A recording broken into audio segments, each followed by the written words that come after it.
how to buy from the Zara app. So if you want to buy stuffs from Zara app, it is actually quite simple to do so. All you have to do is launch the Zara application right here and make sure to add the products that you want to buy to your cart.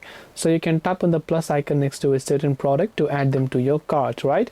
And once you've added them to your cart, you can tap on the cart icon from the bottom right of the screen, and here you'll be able to confirm all of your order details. So you can confirm the quantity that you want. At the bottom you'll see the amount that is included but not included with tax yet. So just tap on the buy option right here, and now you have to enter your addresses. So here you want to make sure to double check your full address and add, if necessary, your apartment number, suite or building floor.